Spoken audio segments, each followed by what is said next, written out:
अहिल्यानगर शहरातील स्वर्गीय कृष्णभाऊ जाधव यांच्या स्मरणार्थ साई क्रिकेट क्लब आयोजित प्रीमियर लीग स्पर्धेचं पारितोषिक वितरण संपन्न झालंय।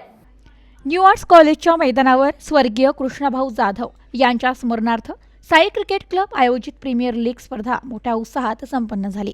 या स्पर्धेचा अंतिम सामना साई द्वारका क्रिकेट क्लब विरुद्ध रायझिंग स्टार संघामध्ये अतिटटीचा झाला। या स्पर्धेमध्ये साई द्वारका क्रिकेट क्लबने 10 षटकामध्ये 117 धावांचे आव्हान रायझिंग स्टार संघाला 111 धावापर्यंतच मजल मारली आणि साई द्वारका क्रिकेट क्लबने विजेतेपद पटकावले असून man of the match Avinash Datrange, man of the series Harshal Domkawale, best fielder Akash Piksa, best bowler Santosh Bandhane, batsman batsman विकास गोरे यांना सन्मानित करण्यात आले। ही स्पर्धा 20 दिवस सुरू होती। या स्पर्धेमध्ये 10 टीम सहभागी झाल्या होत्या आणि साखळी पद्धतीने खेळविण्यात आली। या स्पर्धेमध्ये सुमारे 160 खेळाडू सहभागी झाले असल्याची माहिती साई द्वारका सेवा ट्रस्टचे अध्यक्ष ॲडव्होकेट धनंजय जाधव यांनी दिली आहे। स्वर्गीय कृष्णभाऊ जाधव यांच्या स्मरणार्थ साई क्रिकेट क्लब आयोजित प्रीमियर लीग स्पर्धेचे पारितोषिक वितरण आमदार संग्राम जगताप यांच्या हस्ते संपन्न झाले। यावेळी भाजपचे शहर जिल्हाध्यक्ष ॲडव्होकेट अभय आगरकर,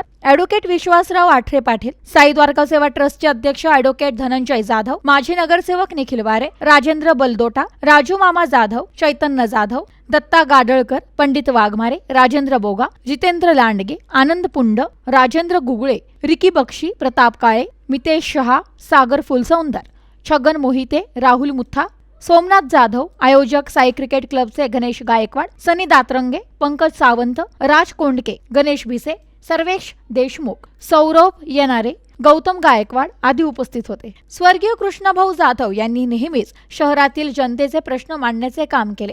त्यांच्या नावाने गेल्या 4 वर्षांपासून क्रिकेट स्पर्धेचे आयोजन करीत खेळाडूंना हक्काचे व्यासपीठ निर्माण करून दिले गेले असल्यामुळे खेळाडूंमध्ये नवचैतन्य निर्माण झाले। क्रिकेट खेळामध्ये दिवसेंदिवस बदल होत चालले असून 50 षटकाचा सामना आता 20 षटकांपर्यंत आला आहे। त्यामुळे पारितोषिक देखील वाढले आहे। आता खेळाडूंना देखील क्रीडा क्षेत्रामध्ये करिअर करण्याची संधी उपलब्ध झाल्या असल्याचे मत आमदार संग्राम जगताप यांनी व्यक्त केले। कोणतेही अपयश कायम नसते, त्यासाठी जिद्द, चिकाटी, मेहनतीची खरी गरज असून प्रयत्नावर विश्वास ठेवला पाहिजे। स्वर्गीय कृष्णभाऊ हे संघर्षशील नेतृत्व होते। त्यांनी निर्मित सर्वसामान्य जनतेच्या प्रश्नासाठी आवाज उठविला होता। खेळाला आता चांगले दिवस आले असून सरकार देखील खेळाडूंचे कौतुक करत मोठ्या प्रमाणात मानधन देत आहे। त्याचबरोबर खेळाडूला शासकीय नोकरीमध्ये देखील सामावून घेतले जात असल्याची माहिती ॲडव्होकेट अभय आगरकर यांनी दिली। जगामध्ये खेळाला खूप महत्त्व आले आहे। आपली खो खोची टीम जागतिक स्तरावर जाऊन आपल्या देशाचे नाव लौकिक केले, त्यामुळे आपले भारतीय खेळ जगाच्या पाठीवर गेले आहे। आपल्या जीवनामध्ये खेळ हा महत्त्वाचा घटक झाला आहे। पालकांनी देखील आपल्या खेळाचे महत्त्व पटवून दिले पाहिजे। त्याच्या आवडीच्या खेळासाठी प्रोत्साहित केले पाहिजे। नगर शहराला खेळ संस्कृती लाभली आहे आणि ती वाढविण्यासाठी काम केले पाहिजे, असे मत ॲडव्होकेट विश्वासराव आठरे पाटील यांनी केले। क्रिकेट क्लबचा गेल्या 20 दिवस आपली टुर्नामेंट या ठिकाणी आयोजित करण्यात आली होती। त्याचा आजचा हा अंतिम सामना, फायनलचा सामना हा आपल्या सर्वांच्या उपस्थितीमध्ये काही वेळापूर्वीच आपला संपन्न झाला आणि कार्यक्रमाच्या समारोपाकडे आपण पारितोषिक वितरणाच्या अनुषंगाने आपण जात आहोत। तो कार्यक्रम या ठिकाणी संपन्न होत आहे। त्या कार्यक्रमाला मंचावरती उपस्थित असणारे ते आपल्या नगरचे ग्रामदैवत विशाल गणपती हे देवस्थानचे अध्यक्ष व भारतीय जनता पार्टीचे अध्यक्ष सन्मान्य आदरणीय तात्या, ज्येष्ठ विधिज्ञ ॲडव्होकेट सन्मान्य बच्चू पाटील आठरे साहेब, महानगरपालिकेचे युवा नगरसेवक सन्मान्य निखिल भाऊजी वारे साहेब, त्याचप्रमाणे या जाधव परिवाराचं आधारस्तंभ सन्मान्य राजमामा, उपस्थित असणारे बलदोटाजी, जालूभाऊ बुर्डे, त्याचप्रमाणे केमिस्ट असोसिएशनचे अध्यक्ष दत्ताभाऊ व आपल्या या ट्रस्टचे त्यांच्या पुढाकारातनं आज ही टुर्नामेंट आयोजित करण्यात आली असे धनुभैया जाधव गेल्या 20 दिवसापासून स्वर्गवासीय कृष्णभाऊंच्या नावानं ही स्पर्धा ही आपल्या या मैदानावरती आयोजित केली जाते आणि आपल्या जिल्ह्यामधनं असेल बाहेरच्या वेगवेगळ्या जिल्ह्यामध्ये देखील खेळाडू या स्पर्धेकरता आपल्या वेगवेगळ्या टीम्स या बोलवत असतात आणि अत्यंत रोमांचक असा एक वेगळा सामना या क्रिकेटच्या विश्वामध्ये आपल्या या मैदानावरती आपला संपन्न असतो. आपण पाहतो की वेगवेगळ्या ठिकाणी सातत्याने वेगवेगळ्या मॅचेस आयोजित केल्या जातात. ज्या ज्या वेळेला मॅचेस आयोजित होतात त्याच्यातनं वेगवेगळे खेळाडू देखील सातत्याने तयार होत असतात.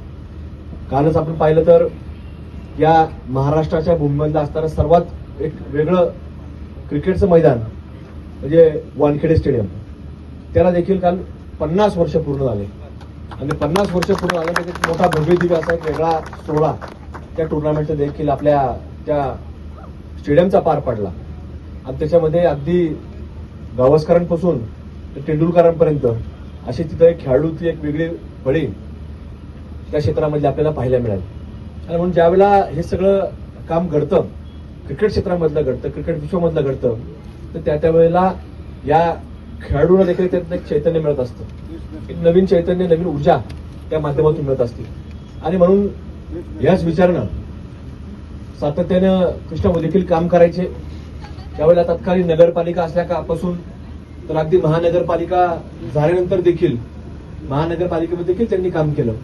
आणि या शहरामध्ये जसं पूर्वी भाऊ ज्यावेळेला होते त्यावेळेला शहर मर्यादित होतं आणि सर्वांगीण प्रश्न या नगरपालिकाच्या कालखंडातले असतील, महानगरपालिकेच्या कालखंडामधले असतील, ते मांडण्याचा प्रयत्न भाऊ सातत्याने करत असायचे. शहर म्हणून बोलत असायचे, राज्यातल्या घडामोडींवरती बोलत असायचे. आणि म्हणून या शहरामध्ये एक वेगळं नेतृत्व म्हणून स्वर्गवासी कृष्णाभाऊकडे देखील पाहिलं जायचं. आणि म्हणून कुठेतरी आज त्यांच्या विचारानं धनुभाई असतील किंवा राजूमामा असतील, ही सगळी मंडळी या शहरामध्ये आणि जिल्ह्यामध्ये काम करतात. आणि म्हणून काम करत असताना अनेक वेळेला माता भगिनींची संपर्क असेल, युवकांची संपर्क असेल, ज्येष्ठ नागरिकांची संपर्क असेल, वेगवेगळे प्रश्न जाणून घेत असतात. आणि म्हणून त्या विचारात ते युवकांकरता देखील हा एक प्रयत्न असतो की कुठेतरी त्यांना एकत्र आणणं, एक क्रिकेटच्या मैदानावरती आणणं आणि त्यांना कुठेतरी खेळाच्या माध्यमातून सक्रिय करणं, ही एक चांगल्या प्रकारचा विचार हा कृष्णाभाऊंच्या माध्यमातून मिळाला. आणि त्या माध्यमातून, त्या विचाराच्या माध्यमातून ही स्पर्धा देखील ते सातत्याने गेल्या काही वर्षापासून ते आयोजित करतात. म्हणून आजच्या स्पर्धेला देखील गेल्या 20 दिवसांमध्ये चाललेल्या स्पर्धा आहेत. अनेक खेळाडूंनी या स्पर्धेचा आनंद तुषिक वितरण निश्चितच चांगल्या प्रकारे आपण स्पर्धा केलेल्या आहात आणि अनेक खेळाडू या स्पर्धेमध्ये पुढे आलेत. त्यामुळं या विजयी संघाचं मनपूर्वक मी अभिनंदन व्यक्त करतो, की त्यांना शुभेच्छा व्यक्त करतो. आणि बाकी ज्या असतील, मॅन ऑफ द मॅच असेल, बेस्ट बॉलर असेल, बेस्ट फिल्डर असेल, बेस्ट कीपर असेल किंवा अजून जे काय असतील, तशा प्रकारे सगळे जे आले असतील सगळ्यांचं मनापासून अभिनंदन करतो.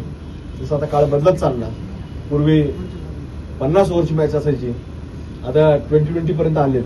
तेव्हा आता मॅन ऑफ द मॅच पण बदलायला लागले. म्हणजे मॅन ऑफ द मॅच म्हणजे बेस्ट बॅट्समन असायचा, बेस्ट बॉलर असायचा. आता आपण हळूहळू पारितोषिक वाढत चाललेले आहेत, अजून काही काही येतील. त्यामुळं या सगळ्यांकरता मी मनापासून शुभेच्छा व्यक्त करतो. आणि या जाधव परिवारात, त्यांच्या सर्व साई सेवा ट्रस्ट असेल, हे सगळ्यांना विनंती करेन की ही स्पर्धा जशी आपण चालू केली आहे, आता बऱ्याच वर्ष झाली सुरू आहे, अशी आपण सातत्य ठेवा. खेळाडूंना चांगलं व्यासपीठ निर्माण करून द्या आणि या माध्यमातून अनेक खेळाडू घडण्यामध्ये जसं आपलं योगदान आहे तसं योगदान पुढच्या काळात देखील राहावं अशी सदिच्छा व्यक्त करतो. कृष्णाभाऊ जाधव यांच्या स्मृतिप्रित्यर्थ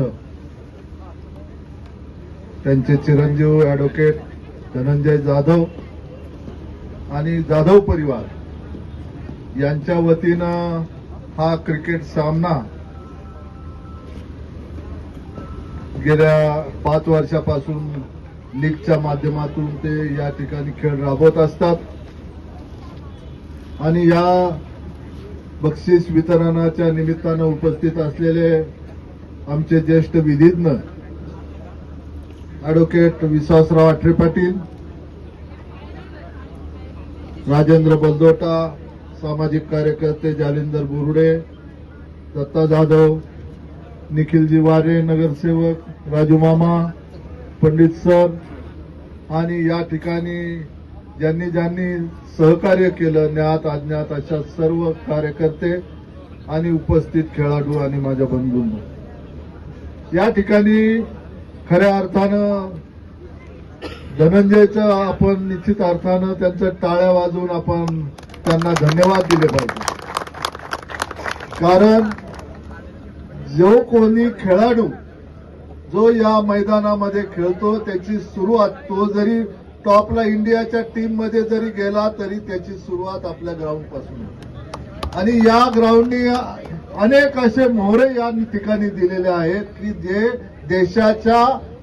देशावर कबड्डीच्या स्पर्धेमध्ये ज्यांनी देशामध्ये नाव केलेलं आहे असे खेळाडू या ठिकाणी या कॉलेजने निर्माण केलेले, या महाविद्यालयाने निर्माण केलेले आहे.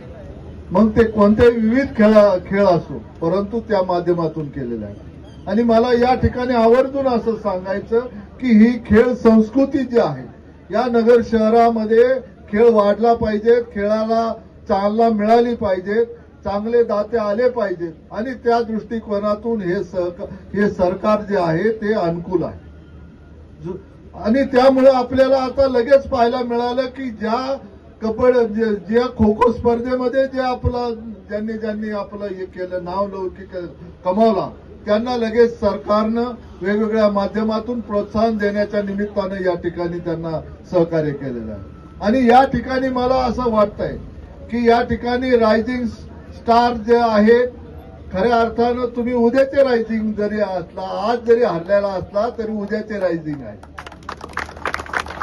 कारण खेळामध्ये कायम म्हणजे कुणीतरी हारणार असतो, कुणीतरी जिंकणार असतो. म्हणून मला कायम आठवतं, मी ज्यावेळेस प्रमोदजी महाजन यांच्या कॅबिनमध्ये ज्यावेळेस गेलो होतो त्यावेळेस पाठीमागं तिथं लिहिलेलं होतं, 2 बुल होते आणि ते भांडत होते असं चित्र होतं. त्या ठिकाणी खाली लिहिलेलं होतं की no defeat is final unless you stop trying. कोणतंही अपयश हे कायम नसतं, तर त्याच्यासाठी जिद्द, प्रयत्न आणि चिकाटी असावी लागते. ती तुमच्यामध्ये आहे आणि ती निश्चित अर्थानं पुढील काळामध्ये ती तुम्हाला फलद्रूप होणार. त्याच्यामध्ये कायम विश्वास ठेवा. आपल्या प्रयत्नांवर आपण विश्वास ठेवला पाहिजे, खेळाडूंनी विश्वास ठेवला पाहिजे. आज मी हारलो तरी चालेल, परंतु उद्या मी जिंकणार, ही जिद्द मनात असली पाहिजे. आणि ती जिद्द मी तुमच्यामध्ये पाहिली. शेवटच्या बॉल पर्यंत तुम्ही संघर्ष करत होता, शेवटच्या बॉल पर्यंत तुम्ही अटीतटीचा प्रयत्न करत होता आणि प्रयत्न हाच आपल्याला खऱ्या अर्थानं यश देत असतो. आणि म्हणून आपण जरी हारलात तरी आपली उमेद तुम्ही गमावू नका, नाउमेद होऊ नका. जो जिंकलेला आहे त्यांचं सुद्धा अभिनंदन, आपलं सुद्धा अभिनंदन. जगामध्ये खेळाला अत्यंत महत्व आलेलं आहे. आज तुम्ही माझ्या मते वर्तमानपत्रामध्ये बातमी वाचली असेल की आपल्या देशाचा खो खोचा जी टीम आहे, जागतिक स्तरावर ही मंडळी जी आहे नंबर 1 ला आलेली आहेत. आतापर्यंत आपला भारतीय खेळ जो आहे त्याला महत्व नव्हतं, परंतु आपल्या देशातील खेळ जे आहेत आता हे जगाच्या स्तरावर चाललेले आहेत. आपण पाहतोच आहोत की आजची पिढी जी पाहिलेली आहे की प्रत्येक कुटुंबाला असं वाटतं की आपला मुलगा डॉक्टर व्हावा, इंजिनियर व्हावा, IAS ऑफिसर व्हावा किंवा आणखीन काही दुसरं मोठा व्हावा, अशी प्रत्येकाची माझ्या मते अपेक्षा असते. परंतु प्रत्येक विद्यार्थ्याच्या, प्रत्येक मुलाच्या अंगामध्ये वेगवेगळे गुण असतात. माझ्या मते ते गुणाची पारख करून त्या मुलाने त्या दिशेने जावं, ही माझ्या मते अत्यंत महत्वाची गोष्ट आहे. आपण जर आज पाहिलं, आपल्या महाराष्ट्राचे मुख्यमंत्री जे आहेत, जे काही खो खो मध्ये खेळलेले आहेत त्या प्रत्येक खेळाडूला त्यांनी 2.5 कोटी रुपये हे त्यांनी जाहीर केलेले आहेत. एवढंच नाही तर त्या प्रत्येकाला क्लास 1 ऑफिसर ही पदवी देऊन त्यांना ती सर्व्हिस देण्याचं त्यांनी जाहीर केलेलं आहे. त्यामुळे खेळ हा अत्यंत महत्वाचा घटक आज काल झालेला आहे. त्याच्यामुळे पालकांनी सुद्धा माझ्या मते की मुलं खेळाकडे जास्त लक्ष देतात. माझ्या मते ते त्याचं कौशल्य जे आहे ते कौशल्य माझ्या मते आपण वाढवू दिलं पाहिजे. कारण वेगवेगळ्या प्रकारे मुलांचा उत्कर्ष होऊ शकतो. आणि माझ्या मते मी जाधव कुटुंबियांना त्याच्याबद्दल त्यांचं अभिनंदन करतो की भाऊंच्या स्मृती पिक्चरचं त्यांनी ती खेळ संस्कृती जागृत ठेवण्याच्या दृष्टिकोनातून जे चांगलं कार्य 5 वर्षापासून चालवलेलं आहे, हे अत्यंत स्तुत्य असा कार्यक्रम त्यांनी घेतलेला आहे. खेळामध्ये जय आणि पराजय हा असू शकतो, नाव उमेद व्हायचं नसतं. आज आपण पराजित झालो परंतु पुढचं वर्ष हे आपलं आहे असं समजून प्रत्येकाने पुढच्या वर्षासाठी तयारी करावी. ज्यांना प्रथम क्रमांक मिळालेला आहे त्यांचं अभिनंदन करतो. बघायला भेटला. मी साई द्वारकाचं मनापासून अभिनंदन करतो. एक चांगला सामना आपण तुम्ही जिंकला त्याबद्दल तुमचंही मनापासून अभिनंदन. व रायझिंग स्टारचं पण तुम्ही जे चांगली फायटिंग स्पिरिट दिलं त्याबद्दलही तुमचं अभिनंदन करतो. व आम्ही जे सगळ्यांनी बोलावलं आम्हाला त्याबद्दल मी सर्वांचे अभिनंदन करतो व थांबतो. जय Hind. Bureau report news today 24 Ahilyanagar.